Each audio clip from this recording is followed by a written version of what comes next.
So the title of this talk is Home Invasion 2.0, and we're going to be talking about smart home technologies.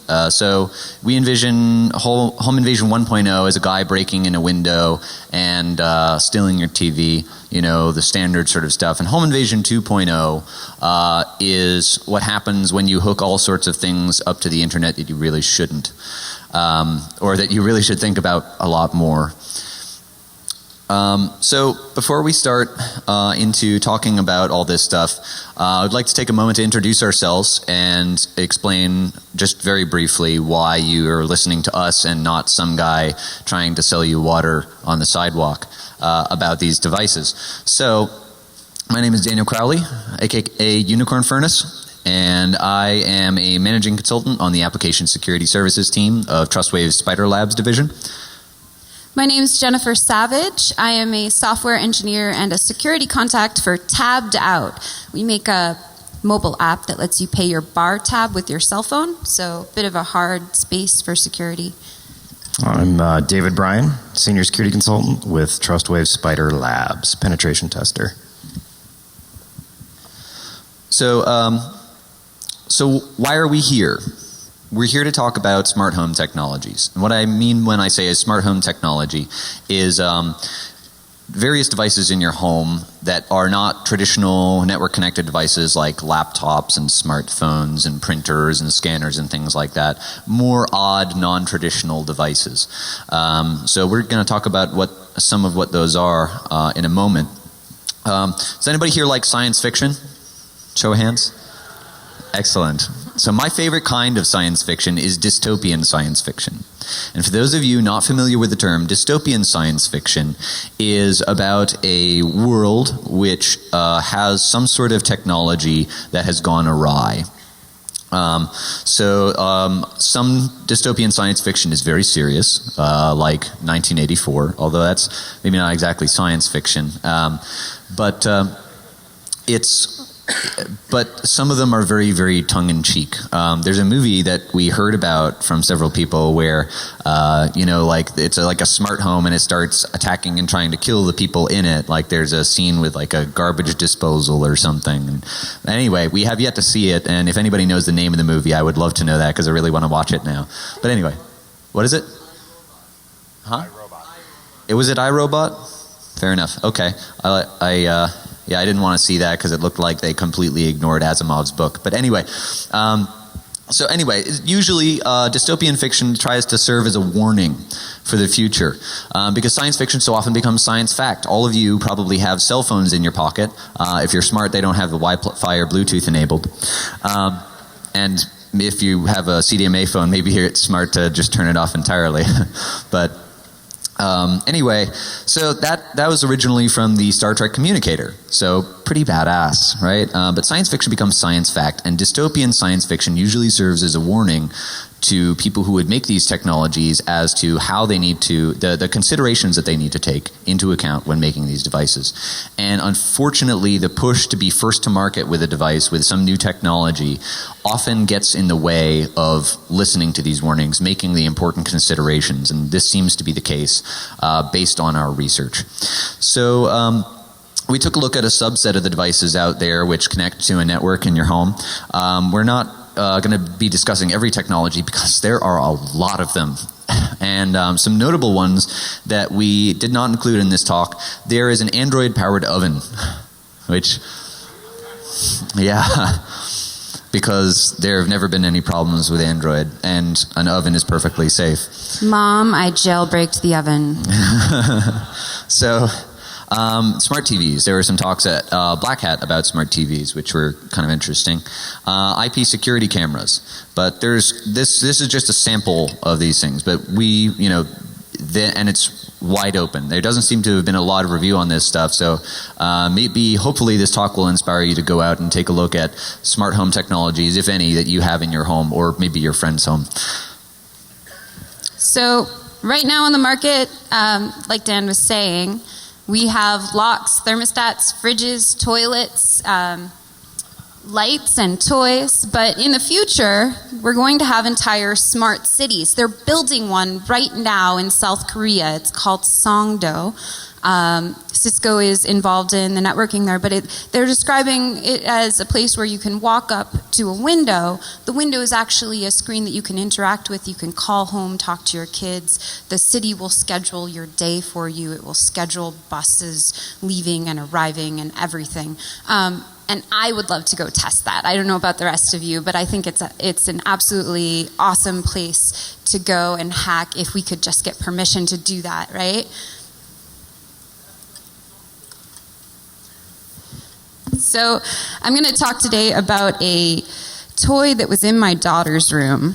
I have a daughter whose name is Ada. She's almost 2. She'll be 2 in a month. And this is a toy I bought when I was a very busy mom, still breastfeeding, not getting enough sleep, and I wanted to be able to go into the other room and check on her and do it through my laptop and take a nap and make sure she was still asleep in her crib and whatnot. And it has a camera in it and a microphone, so you can do that with this. It also has a speaker. You know, you can program it to wake you up in the morning, tell you when it's lunchtime, all kinds of stuff. It has an RFID reader and little RFID toys that she can run up to the bunny and hold it up to the bunny. It'll read the RFID. It'll do whatever you program it to do through their online interface. Additionally, it has a USB port in the pack, a little bunny tail USB, and this is how you program it to connect to your Wi-Fi network. It occurred to me when I was no longer a sleep-deprived mother that I needed to test the security of this device that was in my daughter's room.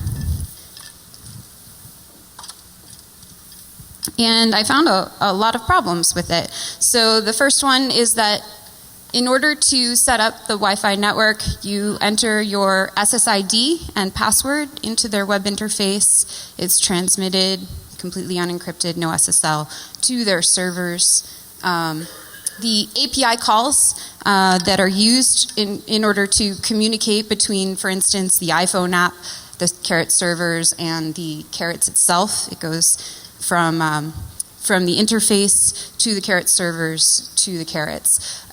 Those API calls are completely unencrypted in SSL as well, so you can eavesdrop on them. And the setup package that you download again over an unencrypted connection. There's code signing. So they did something right here. But the code signing, there's a way of bypassing it using a technique I call Python module hijacking. It's a little known attack, and I'll teach it to you today.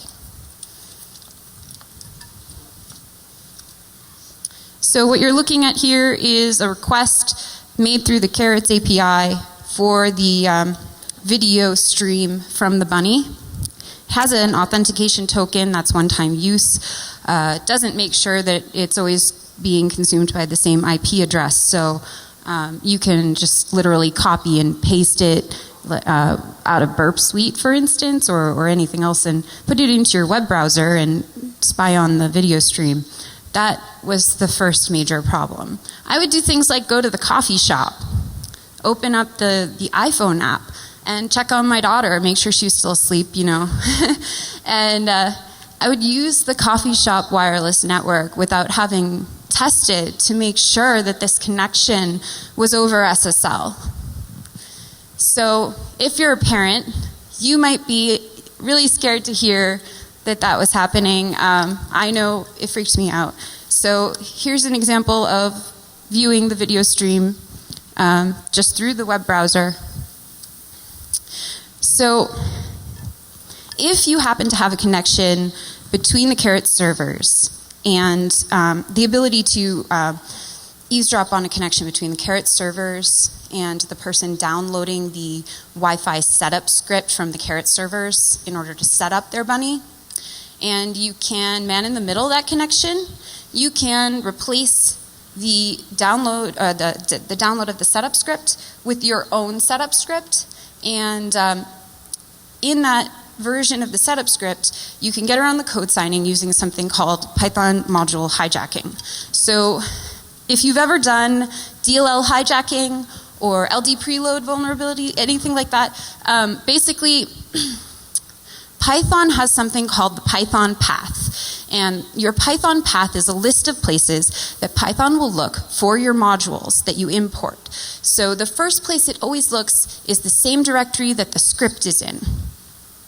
This is a problem because as an attacker, I can place a Python file that is the same name as one of the modules used by your script in the same directory as your script, if I have the ability to do that. And your script, when it runs, will run under the same permission level my module. So I can get it to run my code. So what's nice about this is that the setup script is signed using GPG, and they check the signature before they run it. But this technique doesn't require modifying the code, as Jen said.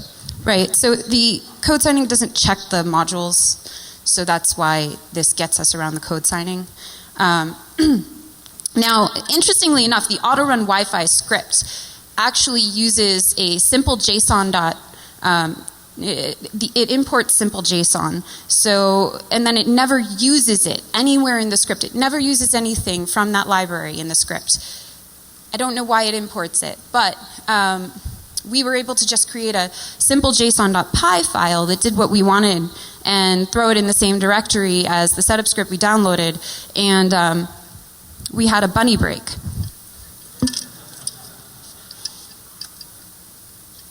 So just to recap, an attacker could man in the middle the insecure connection to the Carrot server, replace the user's download with their malicious version, use a vulnerability to make the Carrots run their code, that's the module hijack we just went over, and potentially have a bunny botnet on their hands. There's also a potential for like a tag and release type attack where you get a Carrots, either buy it from Carrots or from Amazon, eBay, whatever. Just buy a whole bunch of these things, root all of them, because when you go through the setup process a second time, not everything changes. It's not like you wipe the whole thing when you go through the setup process. So you could own a whole bunch of these things and then sell them on eBay or return them or something like that. So you, again, bunny botnet. All right, so I think that's a slower method, but okay. So we're gonna, real quick, display a video in which we eavesdrop on the video camera on the Carrots. We cannot hear this. Why can't we hear this? Do you guys have the board turned up? Is the board turned up for the audio input on the laptop? Good? All right.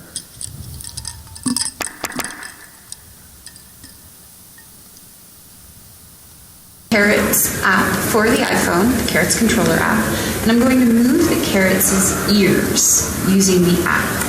This will send a request via the Carrots API to the Carrots server, and then the ears respond by moving. Now I'm happen to be eavesdropping on that request over here, and if I look at the request itself, I can grab from it an authentication token. It's a one-time use token, but what I found is that I can reuse this actually and use it to capture video instead. So I'm going to grab the interactive ID and the one-time use token, copy it, go over here to my web browser, paste it in, and change the action. So here it says the action is the ear moving. We're going to change the action to webcam. And let's see, it needs to be webcam action equals video.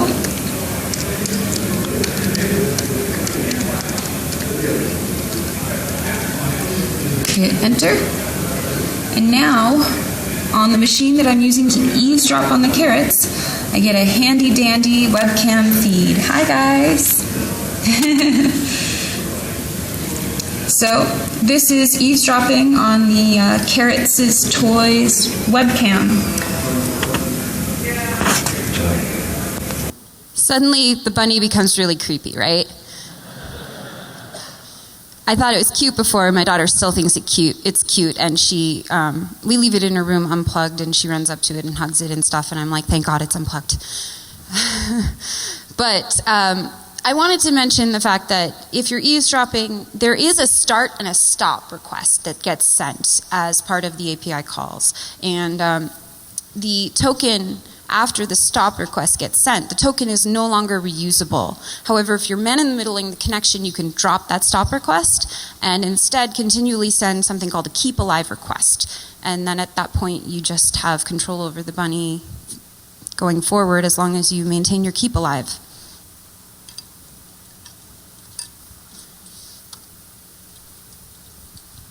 So this is a product called the Belkin Wemo Switch. First of all, I'd like to say that Belkin was real cool about all of this.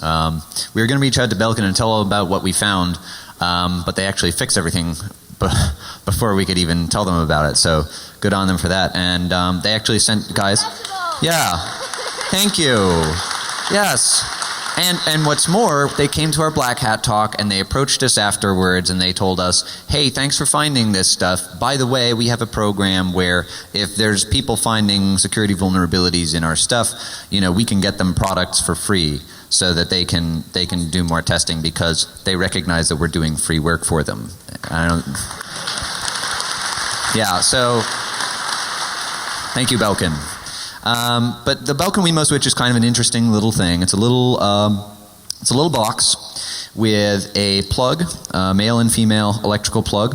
You plug the back end into the wall and plug something into the front end, and then whatever you've plugged in, you can turn that on and off from a network using an iPhone application from Belkin. And so the way that this works is over a protocol called UPnP. Has anyone heard of UPnP before? Right.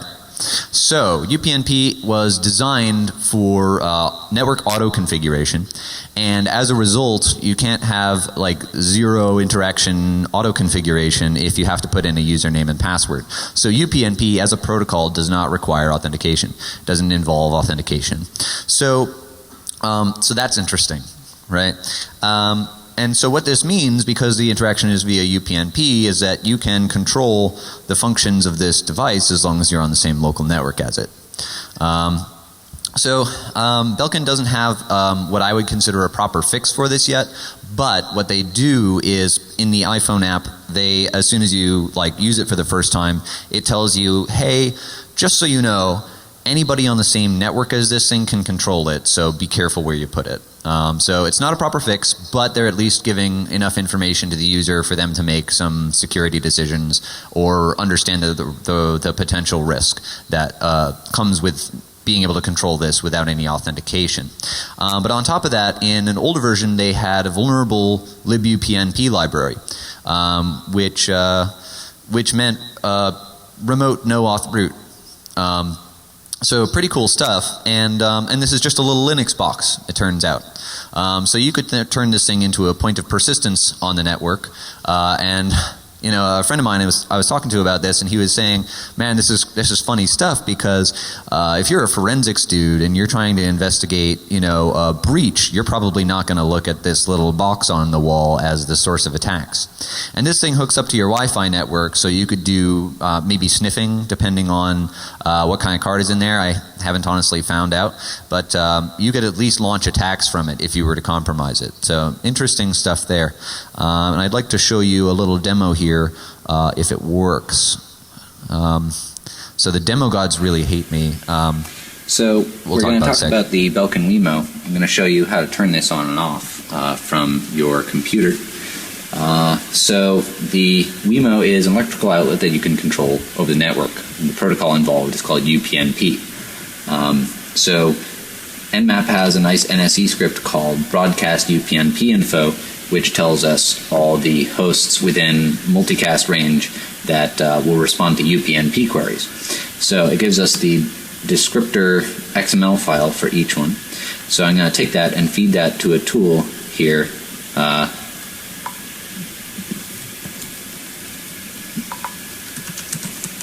Called UPnP request generator. And so it goes through and enumerates all the devices, services, and actions and organizes them into various directories. So we want the basic event service, because that has things that we want, like set binary state, which turns the Wemo on and off. So we're going to cat set binary state. And the UPnP control is just done with SOAP. The post request that the UPnP request generator has made. And we're going to give that to burp repeater so that we can make that request. And I need to change this to either a 1 or a 0. You see it's Boolean here. And we can see by the fact that there's no illumination. All right, so the demo gods really hate me because this little box broke like 2 hours before my Black Hat presentation. So I went to the backup video demo and it stopped like this last time. I have the video, so let me just. Don't worry about it. Just keep going. No, okay. Well, all right, we'll skip that. We'll skip that, but just you can turn it on and off from the network. But we have more demos to show you, so we'll move on to the Sonos bridge. So Sonos is a sound system, and basically this is a little bridge device all of these speakers connect to, and then your laptop or your mobile phone or anything like that connects to the Sonos bridge, and you can feed it music from the controllers, and it goes out to the speakers all over your house, right? So pretty handy, and there's a really active community of people hacking on their own Sonos and the Sonos forums. It's kind of a fun little community of people. But the issue I have with the Sonos is that it spills all of this information, excessive information about your controller. So if your personal laptop has all your music on it and you're using that for anything really else other besides controlling the Sonos, all that information is kind of. Here, I'll just show you. So right here we're looking at a list of network shares on my machine, their permissions level and the UUID and group ID of them. Which one is this one? Can't see. Is this netstat? Yeah, so netstat. Why do I need to look at, why is the web interface exposed on the Sonos bridge on my network showing netstat from my personal machine I installed the controller software on? Why is it doing that? Everybody on my network can see this information. Which one's this? The process list, I think? Yeah. This is the process list from my personal machine. That's really tiny. I cannot see that. I think this is the list. The list of users, I think, from my machine. ifconfig and who am I? Who am I running as? Well, you get the idea. It's excessive, and it's useful information for an attacker.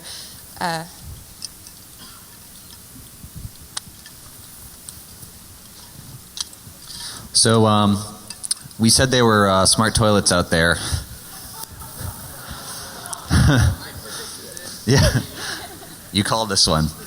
So there's a toilet called the Lixil Satis. It's a corporation called Lixil in Japan, of course. Name of the toilet is the Satis, and it has an associated Android application which controls this toilet via Bluetooth. And there are several interesting functions on this.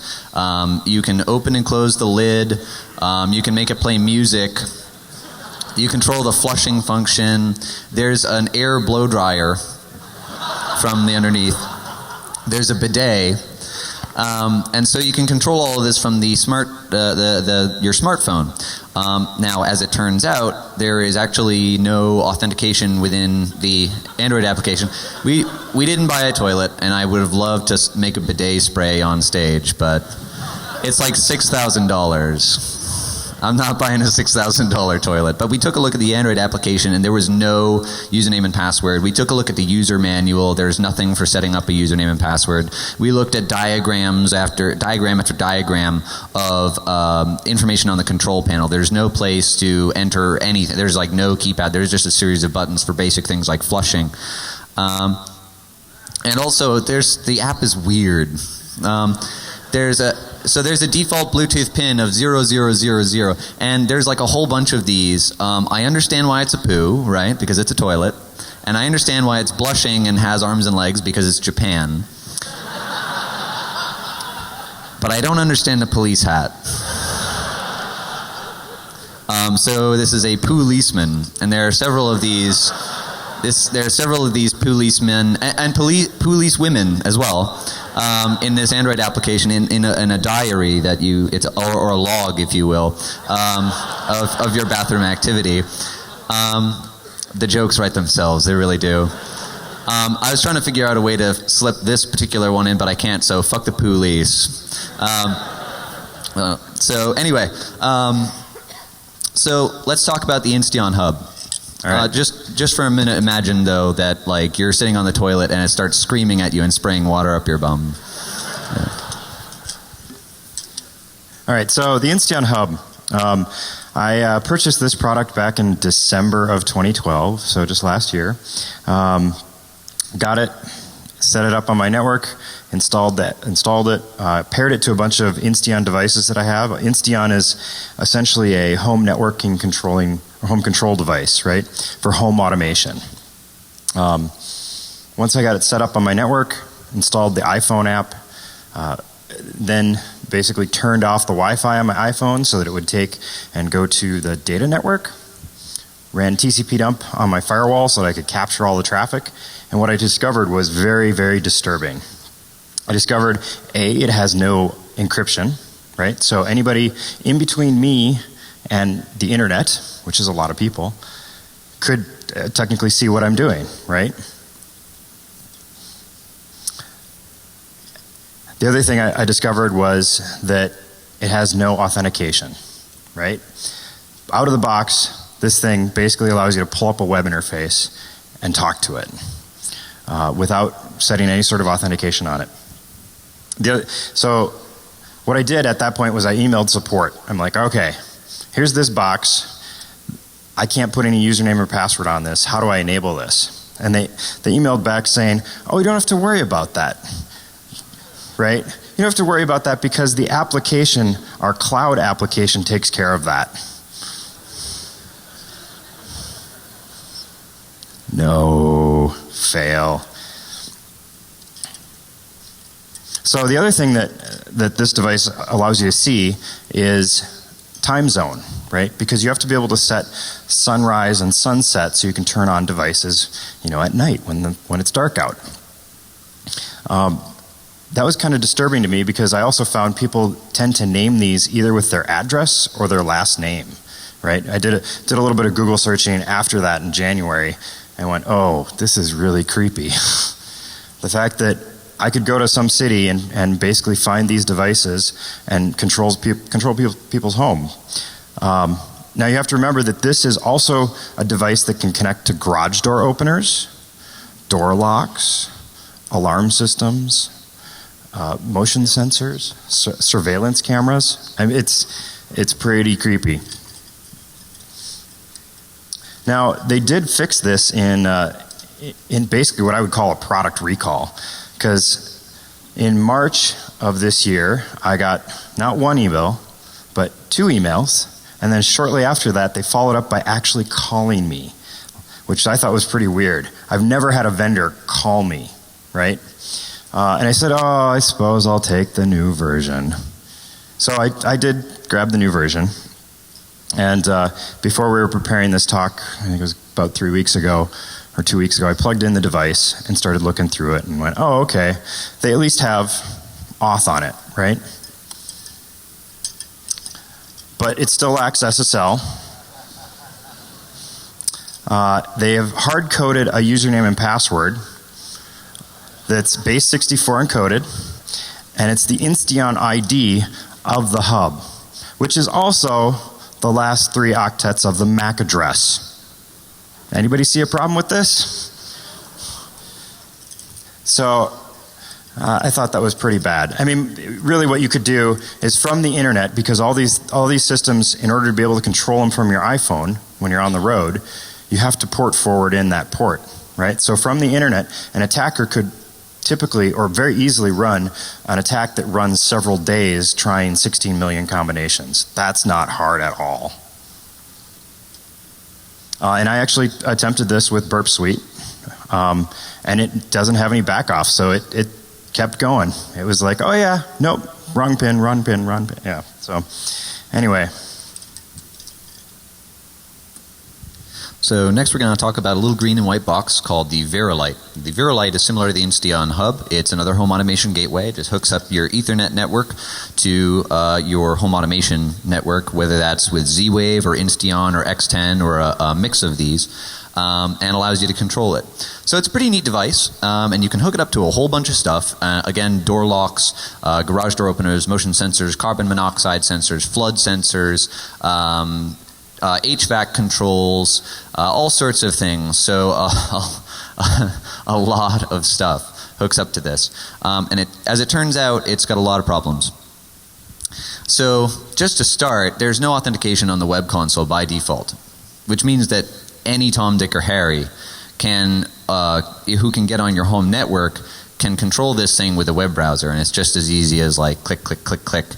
Very, very simple. You can set a username and password on it, but it has several other problems that makes this pretty much irrelevant. But first let's talk about their authorization, their different user roles. So you have a guest user and an admin user. There's also an information-only user which can see but not control devices. The guest user can control devices but not make permanent changes to the device, and the administrator has full control over the device. So they have different user roles. As a guest user, you can update the firmware. The firmware is not signed. The firmware is in a Squash FS package, so you can just unarchive it, backdoor it, re-archive it, and push it to the thing, and then backdoor. Features. Yeah, so the vendor, by the way, said that all of these things were features. Until yesterday when they emailed me after my Black Hat talk, and they really want to work with me now. Yeah, we saw your Black Hat talk and several news articles, and well, we really think we'd like to work with you. There's also a settings backup option, which you download an unencrypted archive from this, several configuration files, including etc password.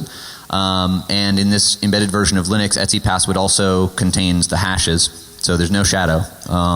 So you get the hashes for all users, including root. So you can crack the password and then SSH in as root. You also get the hashes for any password set on the web interface. And the passwords that you set on the local Verilight get synced with their third-party server for remote access.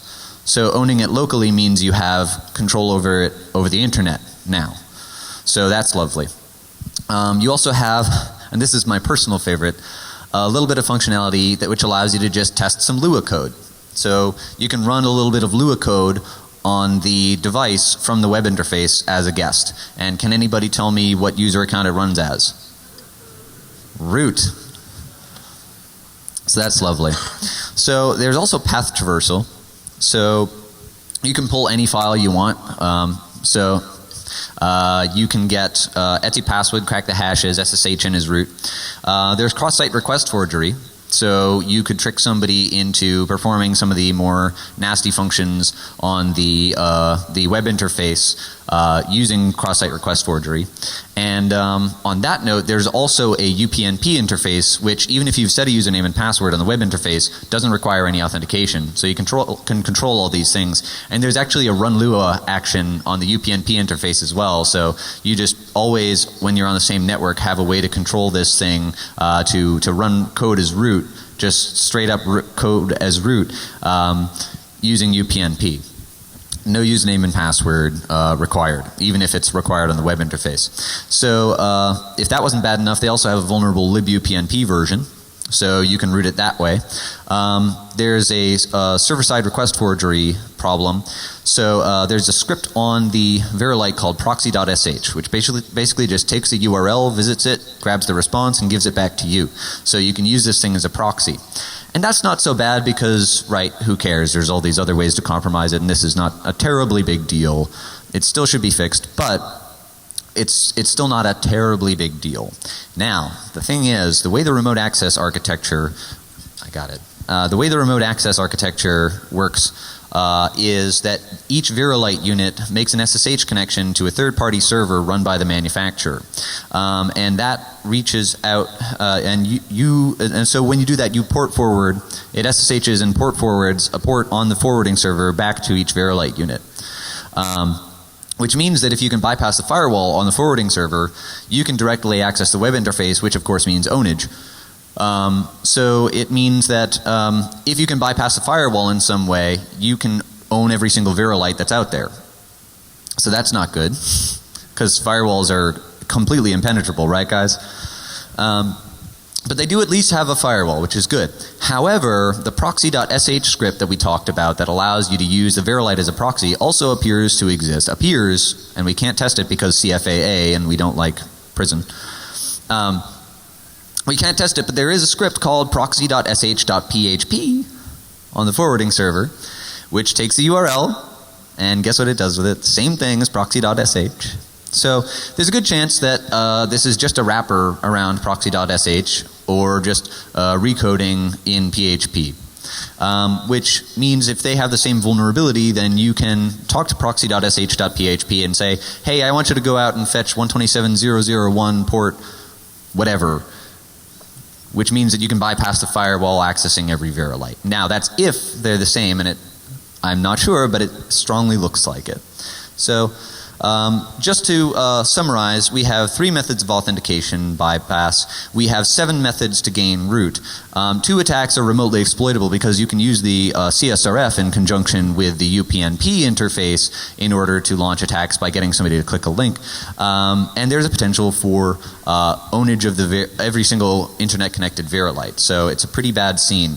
And now we're going to do some demonstrations for you, starting with the carrots. So Jen? So I just flipped it on here, and I'm going to just show you the bunny break I talked about earlier. So right now it's loading Linux. It's noticing that there's a USB drive in the back and that it contains an auto-run Wi-Fi script, which means it needs to set up the Wi-Fi.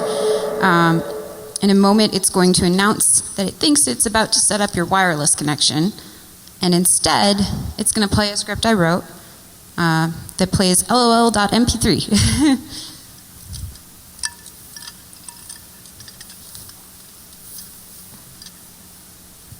I'm going to connect to the internet. Excite bike, excite bike, excite bike, excite bike, excite bike, excite bike, excite bike.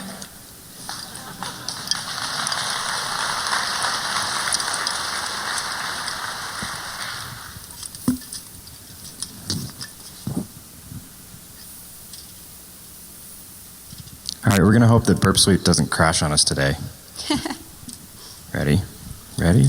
All right, so the first one we're going to talk about here is the Insteon hub. So we've got this light up on stage connected to an Insteon device, and the Insteon hub basically is connected to our little network here. So this, here,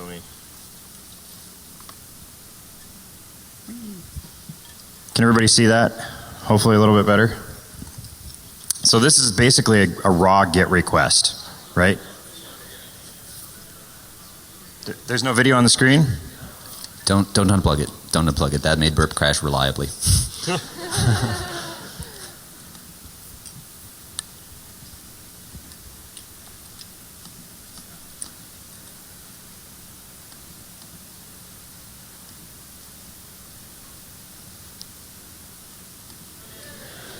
Can you see it? Yes. All right. We're not going to be able to see the... Do you see what's on my screen? No, it's not mirrored. It's not mirrored. It's not mirrored. It's showing a completely different desktop. All right. Do you see something coming across? Because I have no clue what's on the screen here. Zoom out. Can you try turning mirroring back on? Do you want to just... Yeah, I can do that. Do you want to just do it without showing on the screen? We could do that. Yeah. All right. Yay. Come on. All right. All right. So here's the raw request. Hopefully people can see that. If you hit the maximize button.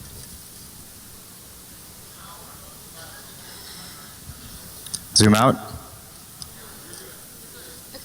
All right. Good. So here's the raw GET request. Basically what this is doing is sending to this 3 script. I'm assuming it's some sort of code that's turned on there.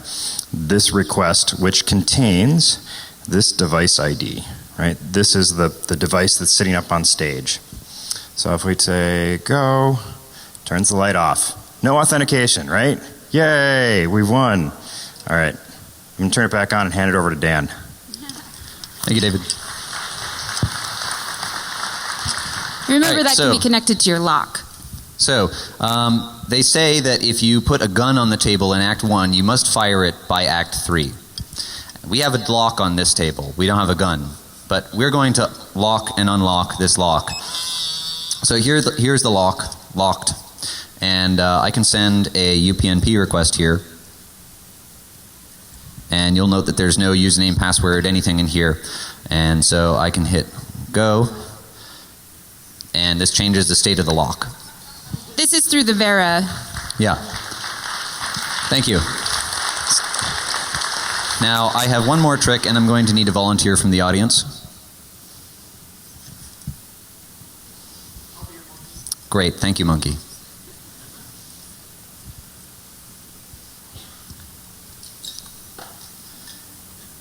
For you, those of you who don't know Vis, this is Vis. Thank you for helping us, Vis. What I'd like you to do is choose a pin, any pin, let us know what it is, and try to open the lock with that pin. Okay. All right.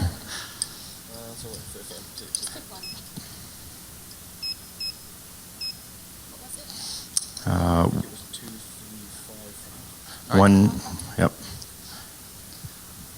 Nope, it's So, locked. what happens when you put in a pin that doesn't do anything, like 2355? Nothing. Nothing. Yeah, nothing happens. So, what I'm going to do here is add an additional pin.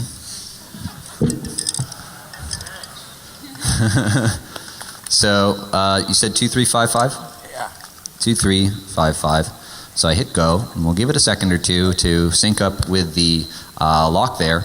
And what I want you to do is go ahead and press the same pin, press 2355.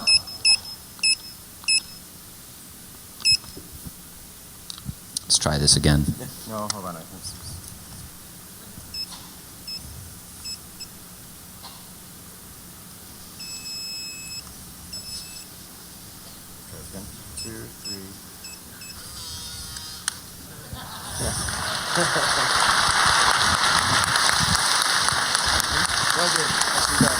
All right, that does it. That's all our demonstrations. I hope you enjoyed the show. Please tip your waitresses. Well, one quick thing. Conclusion. Basically, all these devices are internet connected, and none of these manufacturers are doing the due diligence to put security into it. That's a pretty bad thing, right? Belkin's doing all right, though. So, thank you.